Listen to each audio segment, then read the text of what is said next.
গোপন সংবাদের ভিত্তিতে আমরা এখানে অভিযান চালিয়ে রেজিস্ট্রেশন নাই এমন ব্যক্তির কাছে এখানে প্রায় 173 বস্তা সার আমরা পাই। এটা সরকারি সার, যেটা ডিলারের মাধ্যমে কৃষককে বিলি বন্টন করার কথা, কিন্তু অবৈধ ব্যবসায়ী তিনি এখানে অবৈধভাবে মজুত করে কৃষকের মাঝে বেশি দামে বিক্রি করছিলেন।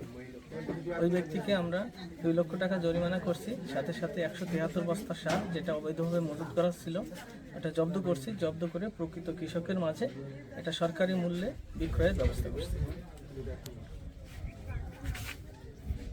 আজকে যে মজুতকৃত সার, জব্দকৃত সার যেটা ছিল সেটা আমরা এলাকাবাসী কৃষকদের মাঝে এবং এনআইডি কার্ড দেখে আমাদের এই জায়গায় উপসহকারী কৃষি অফিসাররা আছে, তারা যারা প্রকৃতপক্ষে চাষি, ধান চাষ করে, সবজি চাষ করে, তাদের মাঝে আজকে একদম সুলভ মূল্য বলতে ডিলাররা যে টাকা দিয়ে সরকারের কাছ থেকে সার নেয় সেই টাকাই আজকে কৃষকদের মাঝে বিক্রি করা হচ্ছে। এতে কৃষকরা আসলে অনেক উপকৃত হচ্ছে এবং তারা খুব কম মূল্যেই সার পাচ্ছে এবং কোনো ঝামেলা ছাড়াই।